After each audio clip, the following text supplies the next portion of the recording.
Hey guys, I'm happy to follow up from my video yesterday where I talked about getting out of your own way and learning to play within yourself. So, this is my scorecard, and I'm pretty happy about it because, in a way, I'm trying something completely new and it worked out so great yesterday. And it has nothing to do really with technique. Well, there's some basic technique, but I've decided that I want to work on a new video series for MSE TV called The Plan of Attack because man, it's well let me tell you the story about my round yesterday, and then I want to go into questions. I've got the chat up, but I don't want to take any questions until I go ahead and tell you the story.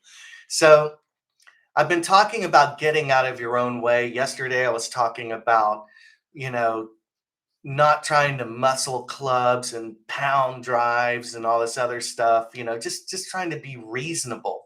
Hit the fairway, hit the green, try and make a putt, blah blah blah blah. So I go out to meet my buddy Joel yesterday, and for me it's freezing. It's 51 degrees.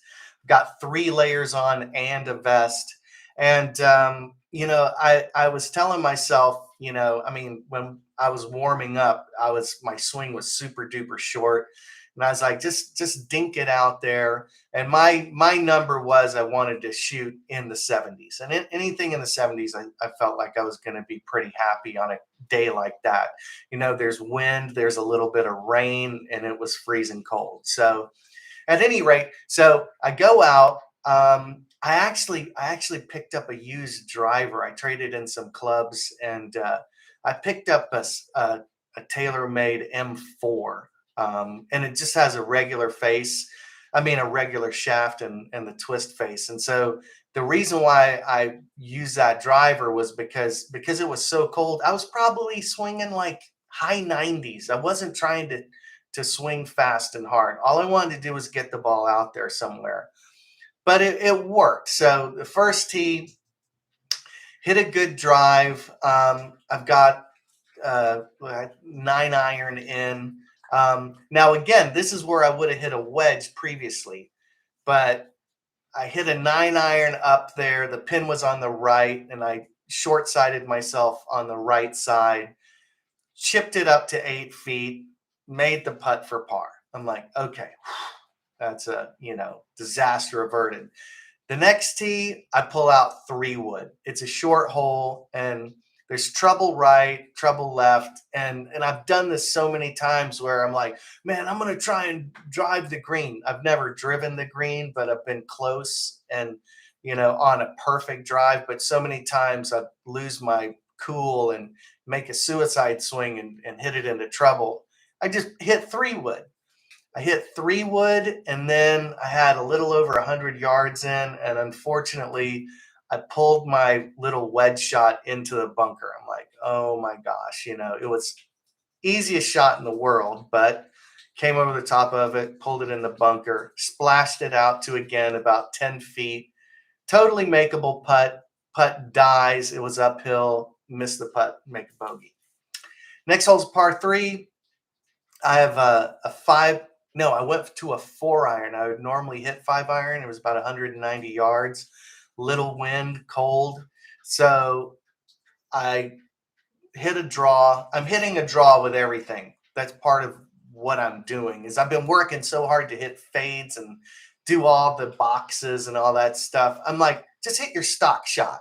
That's part of my plan of attack. Is stop trying to do something that's unnecessary. I know what the ball's going to do with my standard swing. So I drew it left side of the green, pitched it up. I left myself like 15 feet for par. It wasn't a great pitch. It was kind of far. And I drained the putt. Now, this is another part of my plan of attack. My buddy Danny gave me a putting lesson, and for the first time, I'm putting with a square stance, and I'm using the line on the ball. And this has an amazing thing because for the first time in my life, I'm not thinking about two things over the putt. I used to always be thinking about alignment and speed in the putt. But now I'm not thinking about alignment, so I can just concentrate on the speed. Hey guys, thanks. I'm gonna answer questions after I'm done with this. So I'm 1 over after 3 holes. Next hole's a par 5. Okay. This was the one event I decide, okay, well, it's a par 5. It's pretty wide open. I'm going to try and, hit this ball pretty far. Suicide swing. I hook it into the left rough, and I'll tell you, it was close to being OB, but luckily it was just barely in. I'm like, okay. I had room, so I hit a 3-wood. I aimed out to the right. I ended up pulling the 3-wood. Luckily, it was high enough to get over the tree that was in front of me. And I left myself a little over 100 yards into the green on this par 5. Hit a wedge, left it. I was like 25 feet short of the hole, and it was uphill, kind of on a slant.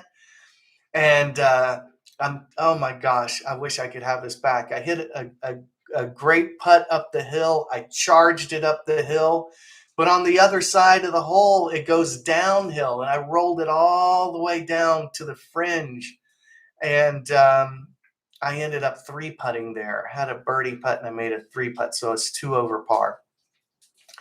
Next hole, I'm like, okay, no suicide swing, just bunt it out there, get it anywhere inside 150 yards, and you're good. I actually hit it kind of solid, cut it up the middle of the fairway. It drizzled into the right rough. I hit pitching wedge about 25 feet, maybe 30 feet to the right of the hole. And putt had about 3 feet of break. I rolled it right in the jar. I'm like, oh my gosh, I made up for that last bogey. So that was key. Next hole, I decided to do it again. Just chip it out there. I had 150 yards.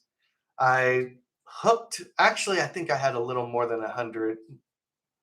Well, it's something around there. I hit a 7-iron, pulled it left side of the green, chipped it up long, missed the putt coming down for par, and then I had another one of these long uphillers, like 8 feet, and I made it for bogey.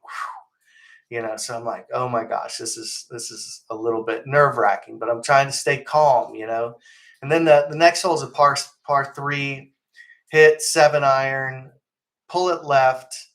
I'm all the way across the green, so I put it. I try to get it close, but I end up running it past another knee knocker, probably 6 to 8 feet, and I rolled it in for par. So I'm like, okay, looking pretty good here.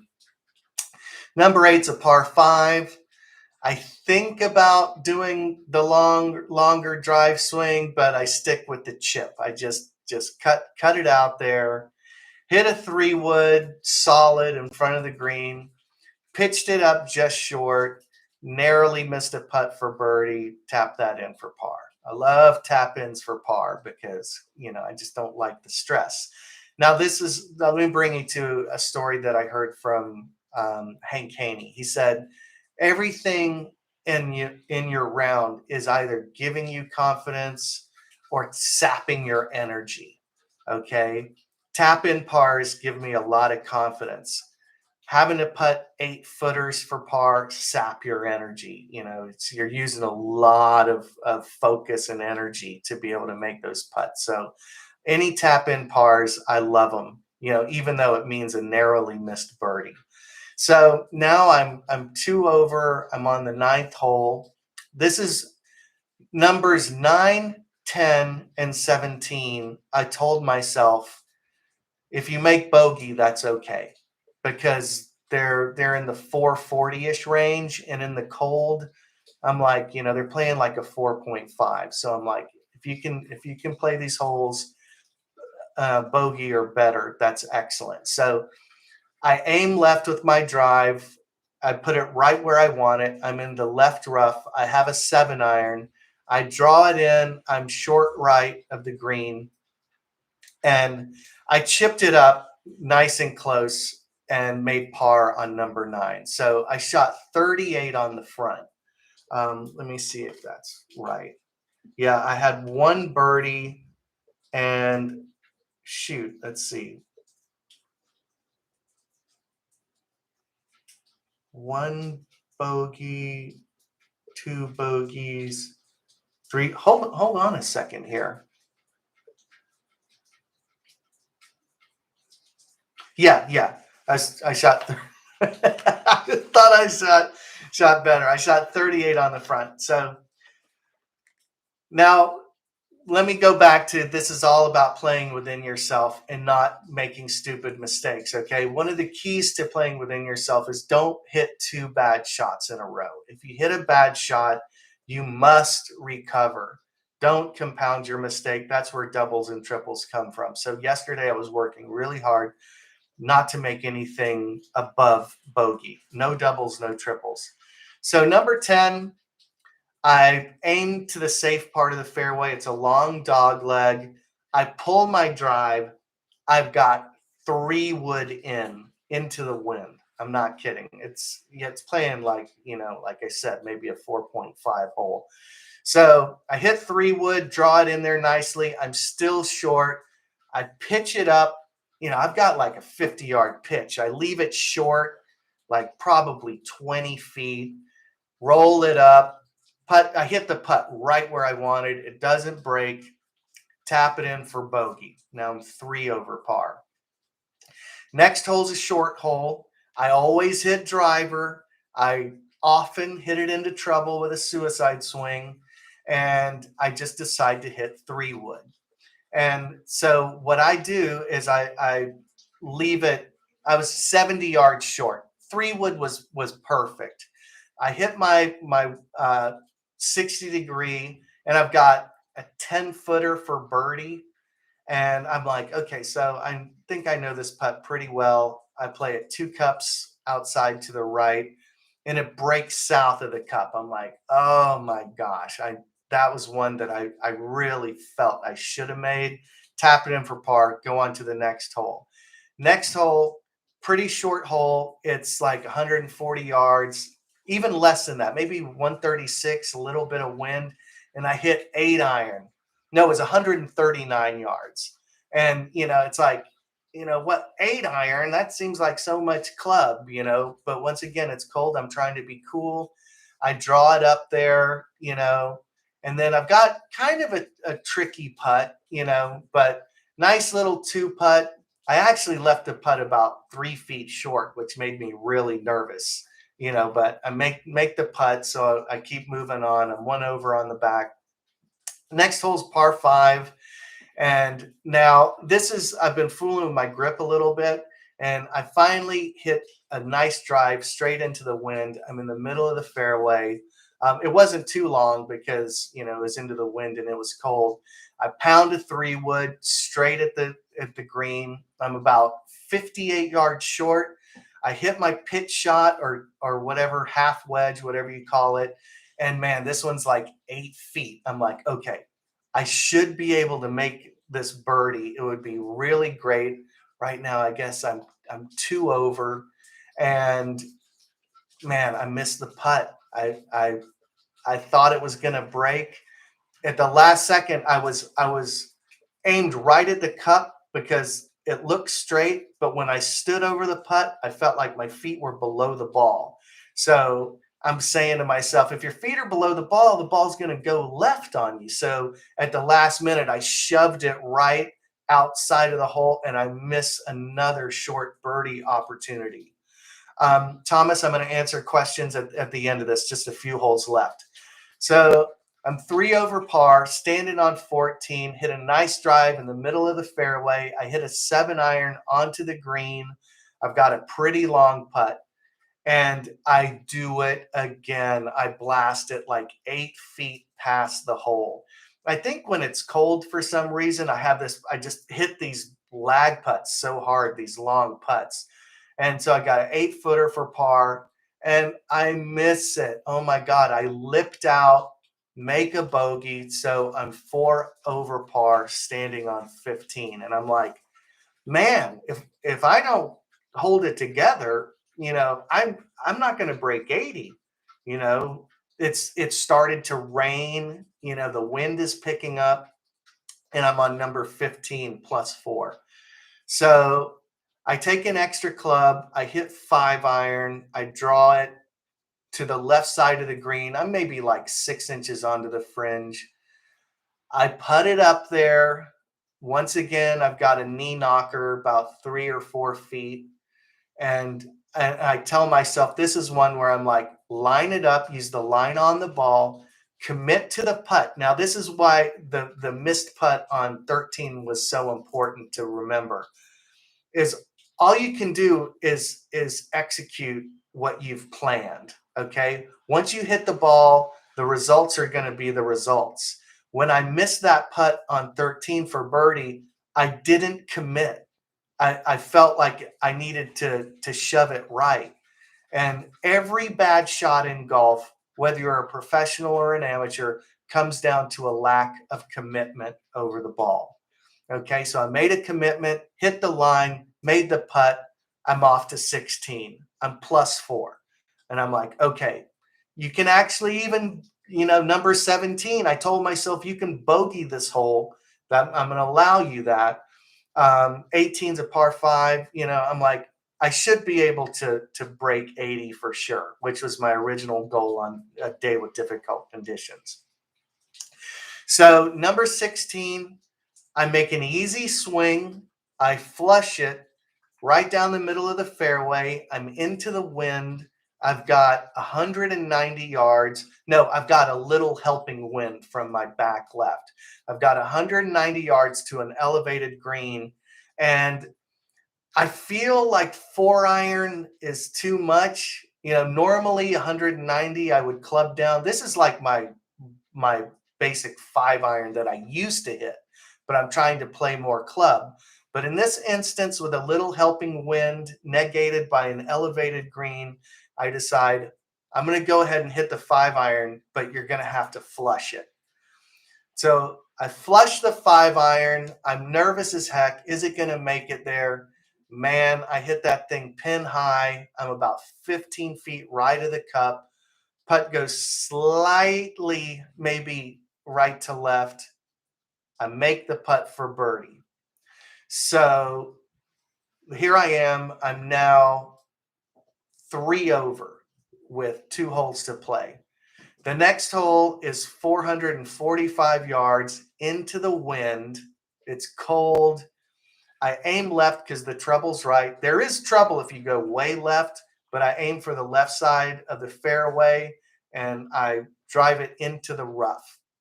Now I've got 183 yards into the wind. Once again, I pull my 5-iron. And I'm like, you're going to have to hit this one hard. But for me, 4-iron is too much club. I'd rather be a little short than run it over the back of the green. I hit my 5-iron and I stick it to about 1.5 feet. It was the best shot of the day. It was just crazy. Tap that in, birdie. I'm 2 over, walking on to number 18. Number 18, pipe the drive down the middle. Now this was decision time. So I've got about 260 something yards. There's trouble right, there's trouble left, but it's pretty wide.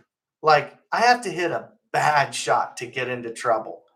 And I stood there and I said, you're guaranteed pretty much to have a birdie putt if you hit 7-iron and you hit a little wedge in there.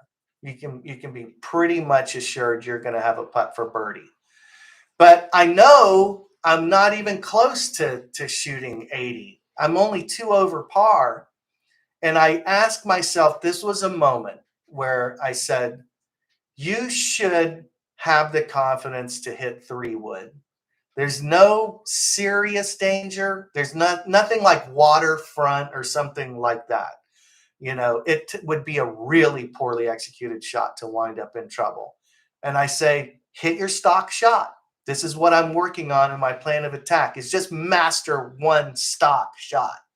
I hit my stock shot, 3-wood, right up at the green. I leave it just short. I pitch the ball up. I've got a 12-footer for birdie. I line the putt up. I watched the other guy putt and I realized, wow, this actually has a little more break in it than I thought. I readjust the putt. I'm committed to it, and I drain it for a third birdie in a row, and I shot 73 in difficult conditions for me. And this is the beginning of a new way for me to manage myself on the golf course. This is important because I got into this phase where I'm like, man, you gotta pound the driver. You gotta hit your 8 iron 160 plus yards and all this.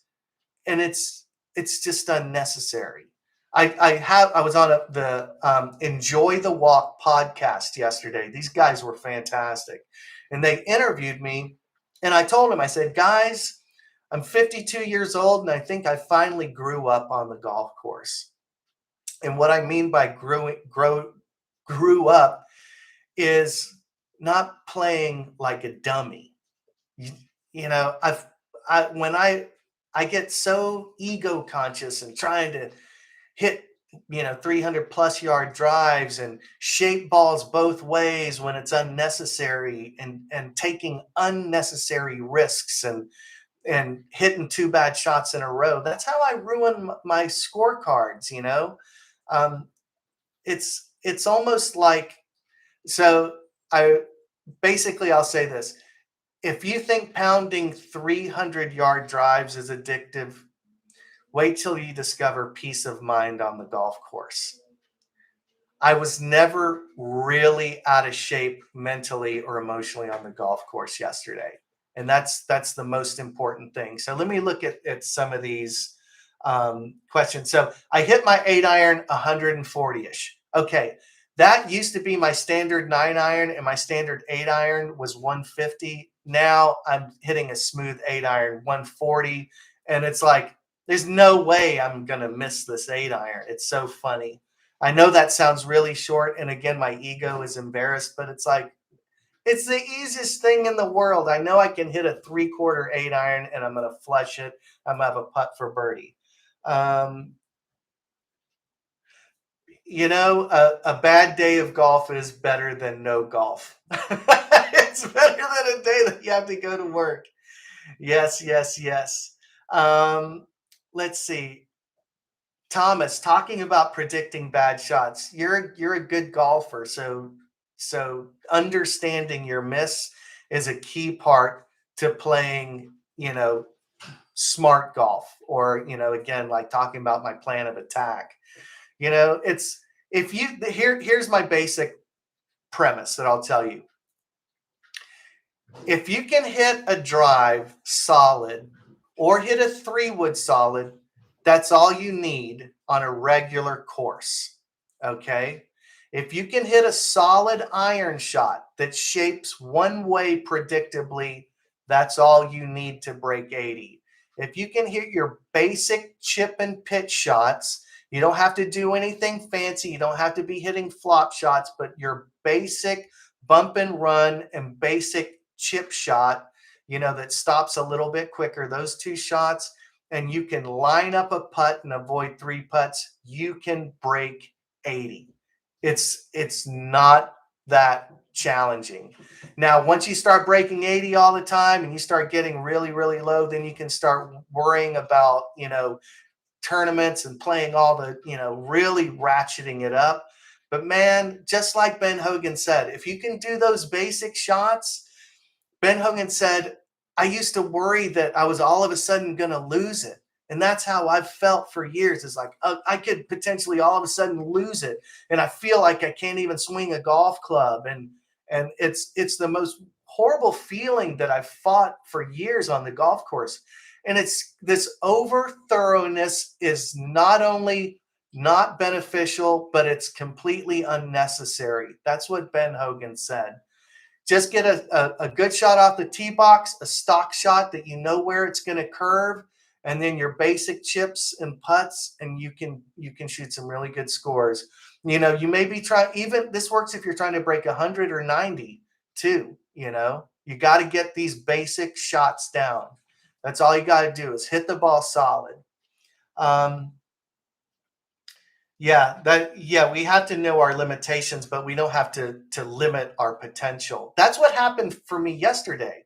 Was I was trying to not do anything stupid out there, and I wound up shooting a 73, which for me is a great round, especially in cold and windy rain conditions. So yeah, Matthew, that's great that you're doing that. That's great that you're staying true to yourself. Essentially, that's what golf is all about. Is to me, I'm learning who I am out there on the golf course, and so I think when I say I'm growing up, I'm saying that I'm changing. I'm changing the way that I look at the game. And that's what my friend Mo was trying to teach me. He knows I got all the firepower and all the shots to play really great golf. And he said, you just have to get out of your own way. And finally, maybe at this point in my swing evolution, I'm finally starting to get out of my own way. So I'll take one more question if anybody has a question. Um, Hey, club doctor, stack and tilt. I think that stuff works great. I'm basically a stack and tilter, especially on my short irons. I get my weight probably 55, 45. So if it helps you to be consistent, do that. So, okay, and nobody seems to have a question right now. So, okay, when can we get a clinic in Houston? Um, Let's see. I'm going to try and make it to Texas actually in the near future. My brother just built a new home on a golf course in Texas that Byron Nelson designed. So I'll be going down there pretty soon, hopefully. And I'm going to the PGA show in Orlando. I'm planning on having a free golf clinic for MSE TV subscribers only. So if you're a member of MSE TV, you can come to my free clinic at West Chase on January 24th in Tampa, Florida. And then Tuesday, Wednesday, Thursday, I plan on being at the Orlando Convention Center and at the Orange County National Golf Club for the PGA show. Guys, until then, hit them long, hit them straight. I love you. Thanks for being a part of my swing evolution. I hope your swing evolution is going great. Remember, this game is the greatest game that God's ever blessed us with. So I hope you hit them long and hit them straight and have a very Merry Christmas. Okay, I'll see you guys.